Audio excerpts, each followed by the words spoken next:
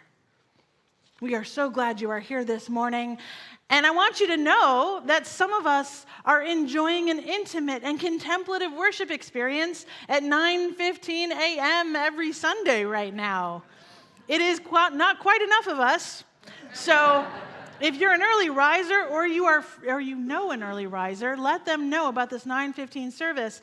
And I want you all to know that next Sunday is our annual communion service. So please join us at the welcome table at 9:15 a.m. for our Unitarian Universalist communion service. That's the early service only, where we will have a UU communion. And that will be followed by our annual Easter egg hunt. And I hear we have 5,000 eggs that will be hidden on the grounds, and a baby farm animal petting zoo.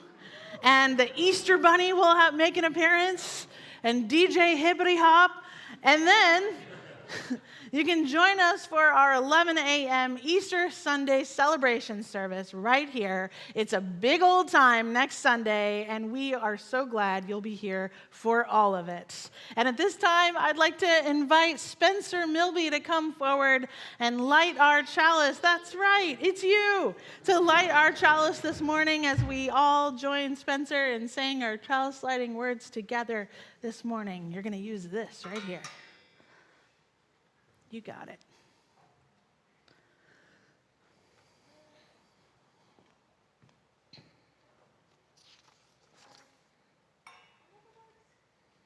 May the light of this flame illuminate our tradition of seeking, invite all who yearn for acceptance, and ignite our passion for justice and peace.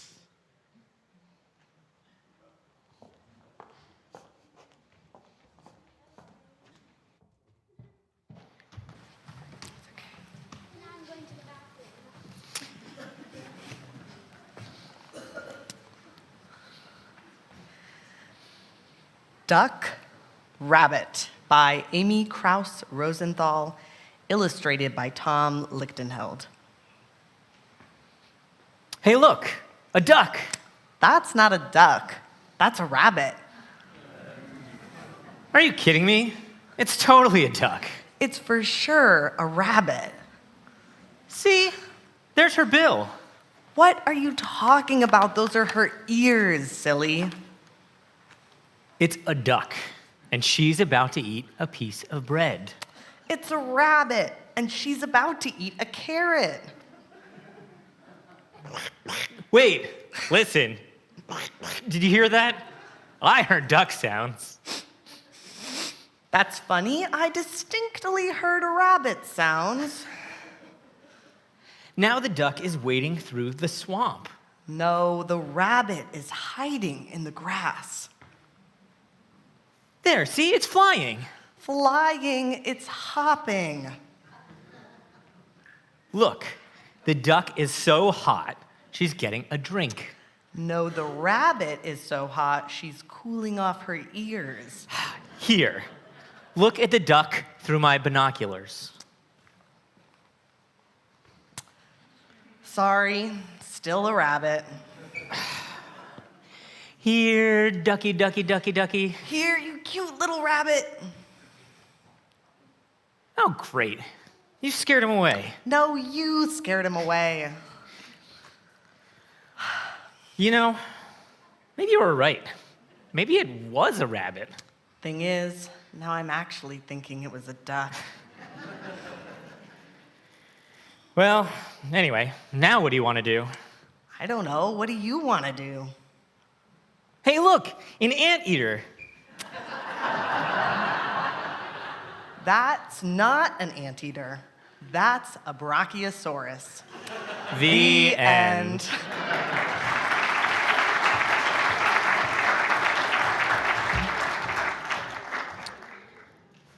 I would like to invite the Milby family to the chancel to lead us in this morning's movement prayer. We invite you to rise as you are willing and able.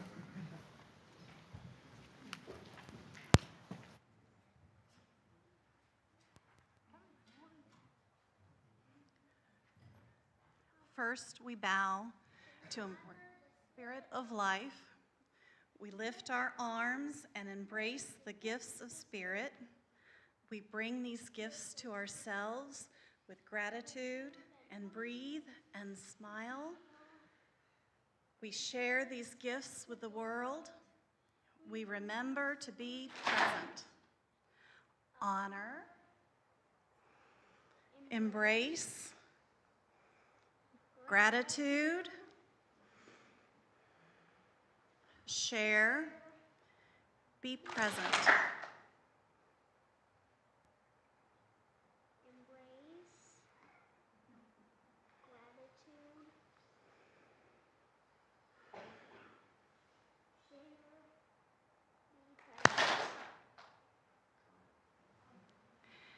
At this time, we'd like to invite our children, 3rd grade and under, to join the preschool in the creative workshop. Please note the location is down the hall. And as our children recess, please take a moment to say hello to your neighbor, especially somebody that you have not yet met.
For a long time, I had a little phrase going around in my mind. Les abeilles font du miel, bees make honey.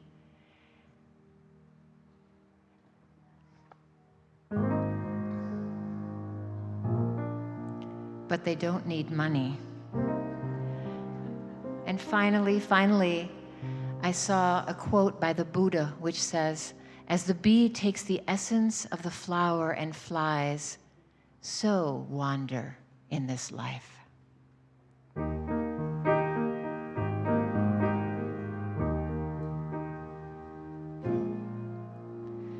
Les abeilles font du miel, bees make honey. Elles n'ont pas besoin d'argent, they don't need money. As the bee takes the essence of the flower and flies, without destroying its beauty, without destroying its perfume. So wander in this life, wander in this life.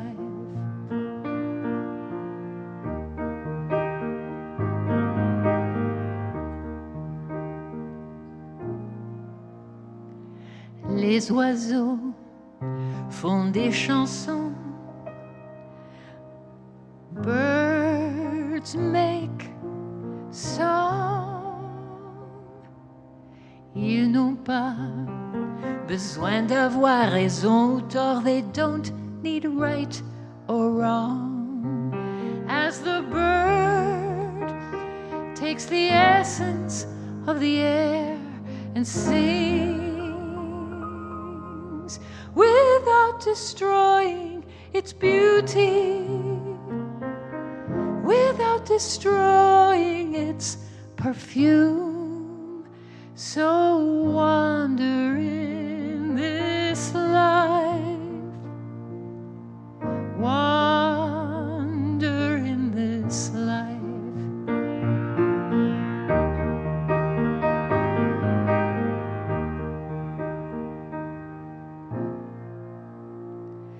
Les poissons respirent de l'eau. Fish breathe water. Ils n'ont pas besoin de sergents. They don't need sergeants. As the fish takes the essence of the water and swims without destroying its beauty, without destroying the tides. So wander in this life, wander in this life.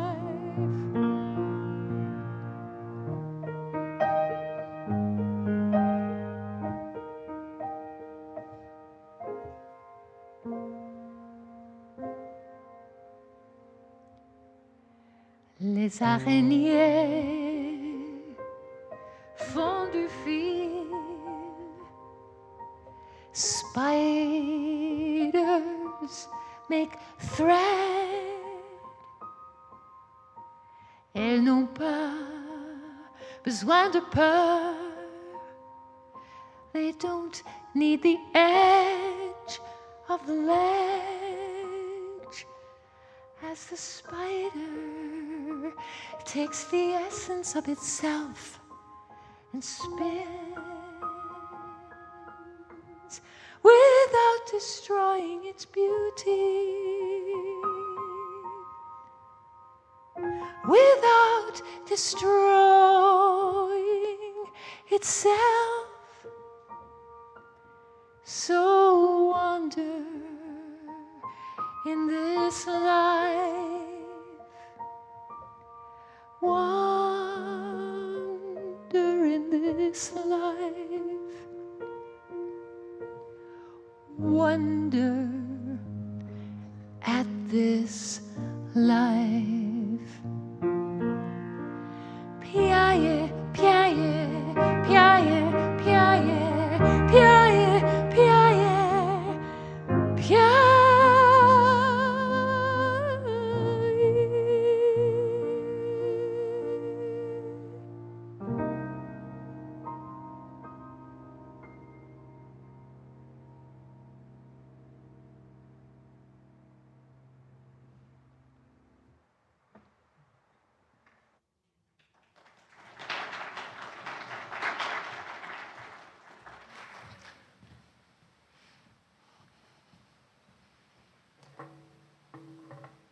Good morning, everyone. I've had a personal tarot practice for a few years, and I'm very excited to share it with you this morning so that this reading is by us all, for us all, to us all. I invite you to contribute your energy to the deck, either through quiet noise making like snapping, or an intentional exhale of breath towards the chancel, or another energy practice that works for you. So if you're willing, please contribute your energy to this reading now.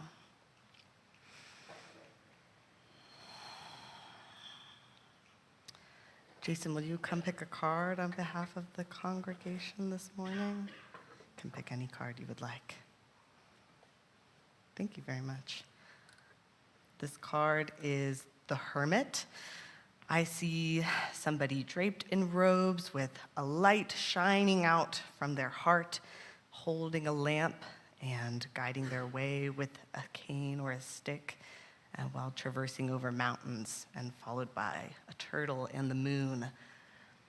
What words or feelings or phrases come to mind when you see this imagery? Just shout it out. What comes to mind? Solitude. Light in the dark. Searching, light in the dark. Independence. Inner guidance, mountains, patience, wisdom. These are some of the words and feelings that come to mind when we look at the imagery of the hermit. The hermit invites me into wonder what my guiding source of light is that comes from within me. And maybe you are wondering the same. What is the external light that we hold in front of us to guide our way as we journey on? What tools do we use to see the path in front of us, to feel the mountains under our feet? And what comes not externally, not tools that we have used, but from within us? What divinity within us shines and lights its way? It invites me into wonder, and maybe invites you and all of us into wonder this morning. What shines the way through, what shines the way as we journey over these new territories together? Thank you. Let it be so.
Let us put hands upon hearts and feel that heartbeat, connection to life. Breathe in peace. Exhale gently. Say to yourself silently, I will love myself. I will love others. And that love can heal this world. We send the threads of this love outward toward Peggy Walker, who's been attending UCA and singing with the choir for some time. This week had a heart attack and a stroke and is now in Emory Decatur Hospital. Peggy welcomes your healing energy, your love, and your phone calls, text messages, and cards of support. We send our love outward to all the places across the world where people are suffering, are afraid, to Gaza, to the Ukraine, to Israel, to Russia, so many more places of brokenness and destruction in these days. May our love reach those there, empower our actions. There is someone in your life who is in need of some extra love today, someone who is hurting, struggling with loneliness or illness, someone suffering. Hold them in your mind's eye, hold that person in your heart, and write their name onto the live chat and bring them into this sacred space. Please speak their name into this holy community now. Listen.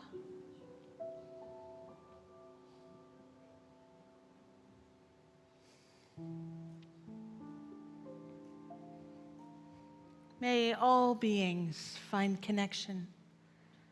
May all people find comfort.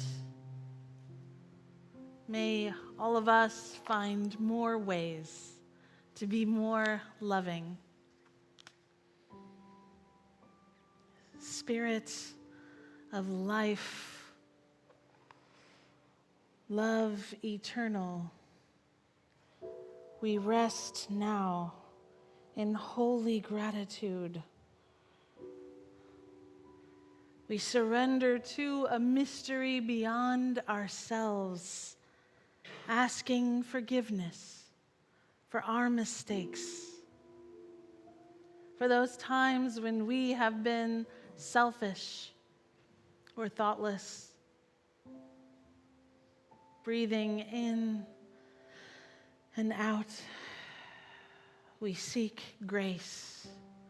We offer grace. We forgive ourselves, and we forgive each other. We begin again in love. Now, let us calm our bodies and our minds. We breathe in peace, and we exhale. We relax into this space that our intentions make sacred. We enter into the silence.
Greetings. I am Courtney Brooks. I'm your Pilgrim Art Gallery coordinator, and I'm also an artist in this exhibition, which echoes the worship in perfect harmony. I quote my daddy. He always tells me, don't forget to show your artwork too. As an independent curator, I am deeply passionate about art, but I'm an artist first. One story that I have as a curator, but there's so many perspectives of myself, a daughter, and also an artist. At times, I've neglected my own practice to focus on sharing others' work. Remembering my daddy's words, I decided to create the balance that I was seeking. Intuition plays an important role in abstract art and in this exhibition that you see in the gallery right now. My work, Diamond in the Rough, was painted and originally entitled Life as I Know It. Amidst my curatorial responsibilities, the painting encapsulates the chaotic yet colorful journey of my mind, reflecting moments of clarity amidst the pressure and indecisions. Initially, I intended to lean into organic, soft, controlled shapes, but my artistic practice took a spontaneous turn towards dynamic strokes and textures, finding imperfect harmony. I decided to rotate the canvas into a diamond shape, which symbolizes the highs and the lows of my process. I balanced it by adding black edges that formed a sturdy foundation, while accents of gold leaf invoke a sense of light and abundance. Abstract art allows me to express words that I am able to serve a dialogue with the Most High. I give thanks always. This painting is a reminder of my identity as an artist. Mary McLeod Bethune writes, invest in the human soul. Who knows, it might be a diamond in the rough. I'm honored to be facilitating the art in this congregation, reflecting its imperfect harmony. Art, like music, is another way to encounter the divine spirit and deepen our connection to life itself. This morning's offering is shared with the UUCA music program, so we can continue the experience that echoes our spiritual connection through the art and also through music. Please give generously now for the vitality of the music program. This morning's offering will be given and gratefully received. Thank you.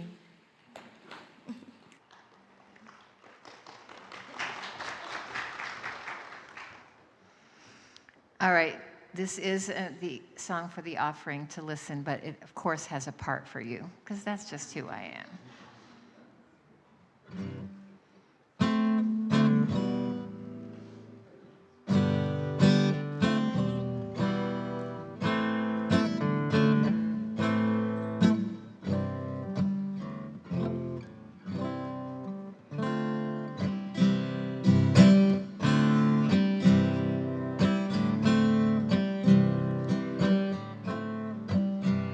Can you feel it? Feel what love will do. Try, can you feel it? Feel what love will do. Can you feel it? Feel what love will do. Love, sweet love, only love will do. Try that. Love, sweet love, only love will do.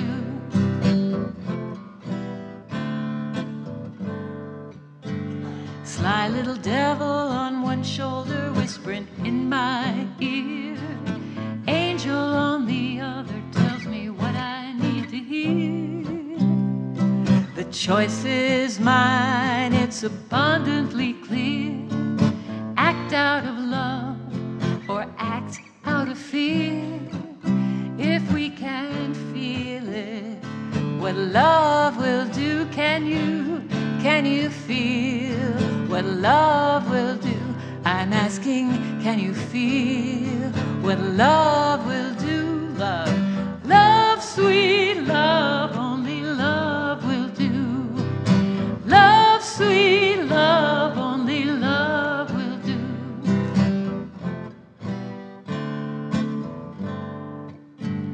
Come on, people distracting our attention from the love we got right here.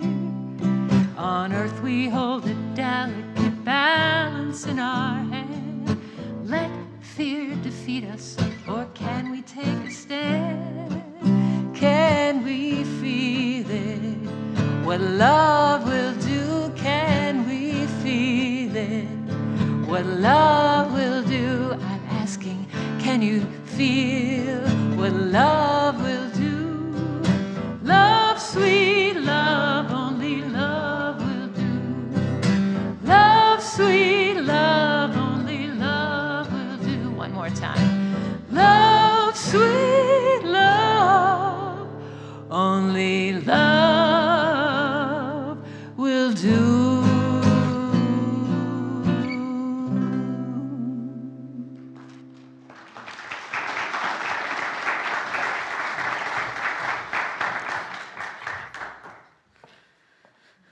Please join me now in the dedication of, There's more. This morning's offering to the work of this congregation, which is weaving a tapestry of love and action we call community.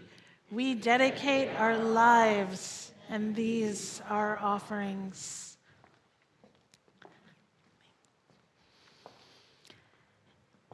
It was not very long ago, early January of 2024, this past January, and I had just experienced a gut punch to my psyche. It's the only way I can describe it. I mean, generally, my New Year's Eves pretty much go off with a fizzle, honestly. This is why nowadays I practice a New Year's season from winter solstice all the way to Lunar New Year, rather than succumbing to the societal pressure of a single day and night, because I cannot hang my entire year on the inevitable post-holiday disappointments that often mark my January 1st. I mean, am I alone in this? Anybody else? Yes, I am. Thank you. Probably my kid. But this New Year's Eve and New Year's Day were amazing, in the sense that I was amazed at how many disappointing things could happen in a single 24-hour period. Now, I won't go into the details, but I was thrown off so far off my center that by January 2nd, I wound up at Karis Bookstore in Decatur, searching for something that I had not done in about 20 years. I was searching for a brand new tarot deck. I had not had a personal tarot practice in many years. It's the kind of thing that maybe you did in college or some other time in your life and then forgot about for decades. But I was desperate at this point, desperate for something to ground me, to bring me back to center. And most of all, I needed something to surrender to, because my own certainty was failing miserably. Now, the tarot is a practice of divination, which can be defined as an attempt to organize what appears to be random so that it provides insight into an issue or problem at hand. The earliest references to the tarot date back to the 1440s. In some parts of Italy, they were based on the 4 suits of playing cards. And then the Fool was added, and then another about 30 additional archetype cards were added and called the Major Arcana, with the 4 suits becoming the Minor Arcana. Now, this game traveled across Europe, eventually incorporating more Celtic traditions, and then was picked up in Egypt, incorporating some Egyptian mythology. The art of tarot is both ancient as well as innovative and contemporary, with new decks being created by artists and practitioners all the time to reflect the context of their communities.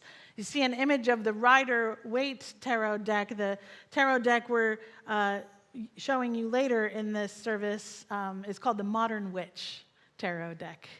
Now, I appreciate the tarot as a student of depth psychology or Jungian psychology. Jungian psychology, which is merely an entry point for understanding our psyche through archetypes and then seeking meaning within the synchronicity of archetypes and images. So it's asking that question, why does a particular image, either from folklore or from nature, resonate with you so much? Why does it captivate you at multiple times throughout your life? Why do you have a tattoo of a snake on your arm, to the exclusion of other animals you could have? Why do you return to certain images, just an image again and again throughout your life? My grandfather, Bill Thomas, had a very random obsession with the 7 dwarfs from Snow White. He often painted them painstakingly on canvas in his later years. The psychologist Carl Jung might wonder if he was exploring parts of his own personality, the parts that are sometimes grumpy or sleepy or dopey, and trying to better understand himself and how he moved in the world. So what wisdom might be available to us if we open ourselves to different ways of knowing? So there's your tuition, that act or profession of teaching, instruction. And then there's intuition, a thing that one knows or considers likely from an instinctive feeling rather than conscience reasoning. I mean, it's why I find it so profound that you pulled the card of, not the pilgrim, but the hermit, right? As we're talking about these things. Just like our knowing and learning through tuition, through the instruction, professors, and books, which must be cultivated, so must our intuition be cultivated, be tended to, practiced. We must exercise our intuition like a muscle, or else it can atrophy. You can become distant from your intuition across the shore of your reasoning until suddenly, when there's no instructional manual for the crisis you are facing, when there is no mentor around to set you straight with an advice column, well, what else do you have? To practice with tarot is to make an appointment with your intuition. To practice with tarot is to make an appointment with your intuition. Now, practically, I needed my reflective and my spiritual practice to be nudged, to be jostled even, so that by the time January 1st, 2024 rolled around, I had noticed that my morning journal had become merely a to-do list. Anyone else? Or just maybe a list of the anxieties that I was holding for the day ahead. So I began each day with pulling a single card from the tarot and allowing that to set the tone for my daily writing. It changed everything. Pulling a card, or even doing a 3-card setup, which is one card that offers insight into the past, one card providing a framework for the present moment, and then a 3rd card presenting an outlook toward the potential future, leads me not to certainty, but toward possibility. See, tarot is not predictive, but it can help us when we are feeling lost or stuck in too much certainty. We often find uncertainty deeply troubling in a chaotic and unjust world. Yet during this time of distortions of facts by politicians and corporate interests, our certainty and acquisition of knowledge, friends, does not equal safety. We may be in danger of missing something crucial about ourselves and our world if we rely too much on the tuition, the idea that everything can be known. We could be very certain about one particular story of ourselves. Well, it's that identity that's been handed to us by our parents and then reflected back within our families. And then that story, that identity of ourselves gets repeated again and again at dinner parties, during breakups, in friendships, when we play a board game. We begin to assume that that's just who we are. There's only one way of responding to problems. And we start to say things like, well, that's just the way I am. Or, that's just the way it is. There's a phrase my dad and I always talk about how much we abhor. Do you know this phrase? It is what it is. See, that type of certainty is too limiting for the potential and for the possibilities of all that you are. It limits hope, and it limits transformation. I fall into this certainty too. That's what was going on back on January 1st, how I was stuck in my own certainty of the single story, and then how that certainty underscored a sand trap of an identity that I had fallen into. I was treating myself and my relationships like they were as inevitable as a math equation. If A plus B is equal to C, then I'm doomed.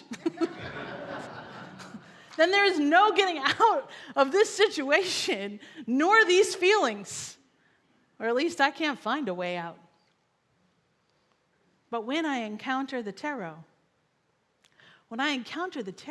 there are 78 cards in there, which means there are 78 archetypes, which means there are 78 possibilities, 78 perspectives on what I could do next, or who I am in this situation.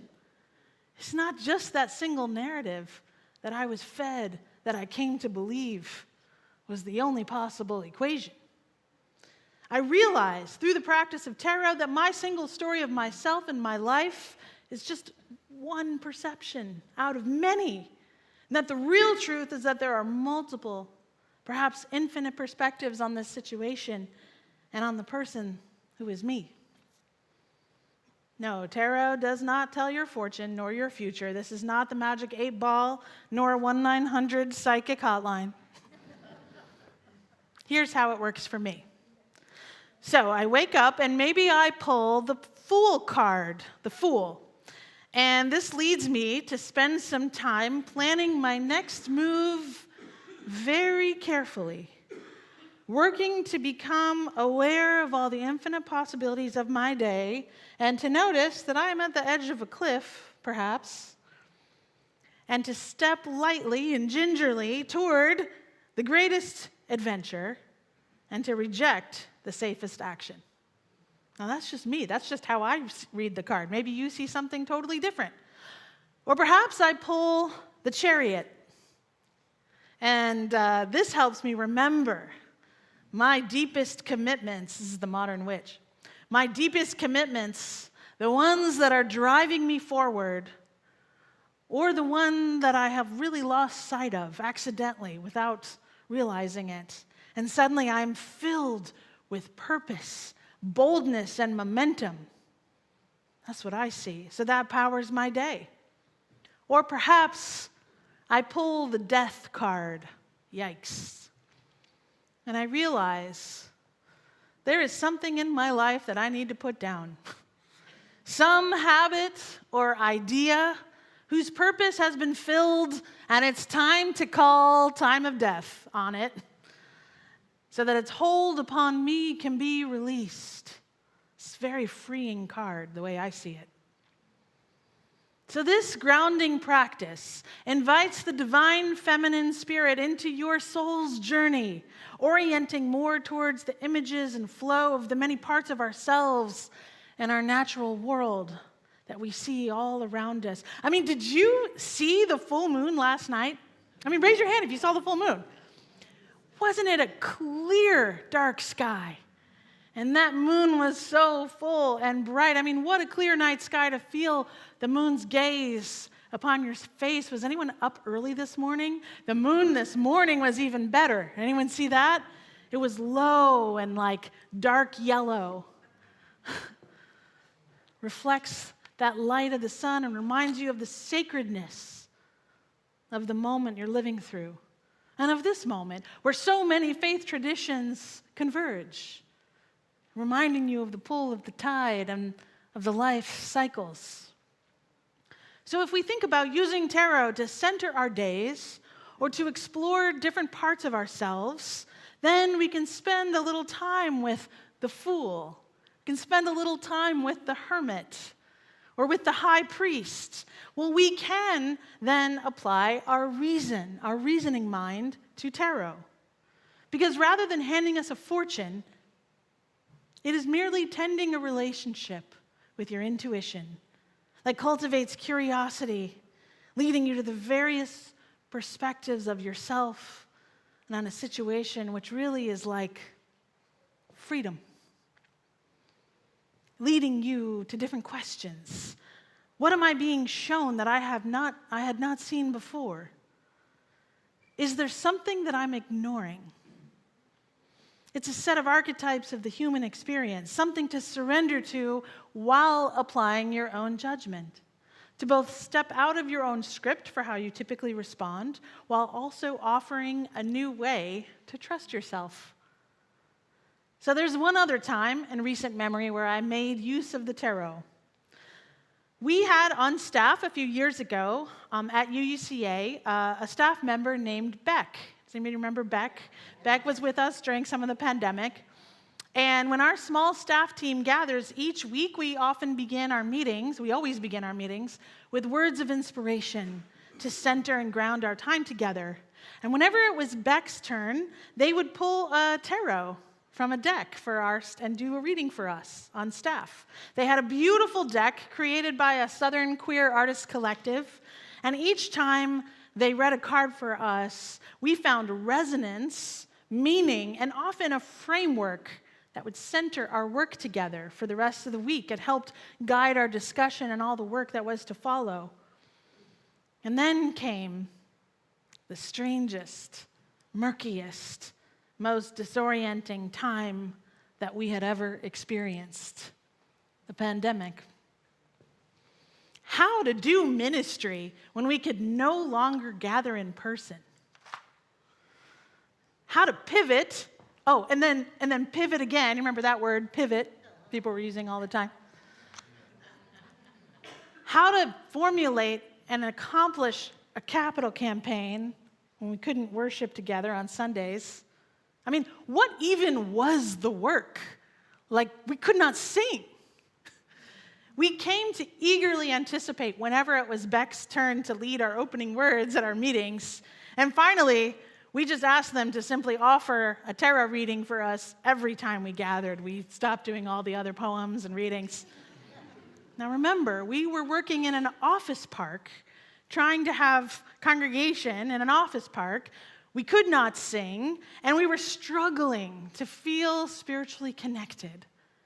And yet, we knew we had to generate enough energy so that you would feel connected across the distance that marked those months and those years. And Beck's tarot readings were warm and inviting and allowed us to be led by something other than our own anxiety. Because in times of disillusionment, in chaos and crisis, we can easily surrender to our anxieties. Amen? And it will be our anxieties that lead us to the next action, and our anxieties that we follow to the next thing we say and do, where we go next. So the collective practice of tarot led us out of our anxieties and toward other inward journeys that guided our outward choices and gave us our ideas for where to go next. And there was a synchronicity there. There was an alignment and an attunement. In that time of pandemic, we did have a lot of trust that we were doing the right thing. So this is not giving away your determinism or your agency. It's just offering a path out of certainty and out of stuckness. and out of pain. Through the practice of tarot, we can be free from the tyranny of a single perception of how things are. And through deepening surrender, be led towards awareness that yours is only one of countless different perspectives of who you are, who you could be, and of what happens next. Now, this right here, what is it, March 25th, is a holy time. So whatever your spiritual practice, I hope you harness the power of this full moon weekend when so many religious traditions converge and when the season calls you forward into a life of creative options, of beautiful solutions, and sacred appointments with your intuition. Your inner knowing that leads you towards your highest and your best self, and towards the freedom to respond in ways you have never imagined you could. May we all find our way to this creativity, this freedom. Please rise. Let's sing together. I wish I knew how it would feel to be free. I wish I knew how it would feel to be free. I wish I could break all the chains holding me. I wish I could say all the things I could say. Say them loud, say them clear, for the whole world to hear. Say them loud, say them clear, for the whole world to hear. I wish I could share all the love in my heart. Remove all the parts that still keep us apart. I wish you could know what it means to be me. Then you'd see and agree that everyone should be free. Then you'd see and agree that everyone should be free. I wish that I could give all I'm longing to give. I wish I could live like I'm longing to live. I wish I could do all the things I can do. Though I'm way overdue, I'll be starting anew. Though I'm way overdue, I'll be starting anew. So this is a call to invite your intuition to join you at the adults' table, where the decisions are made.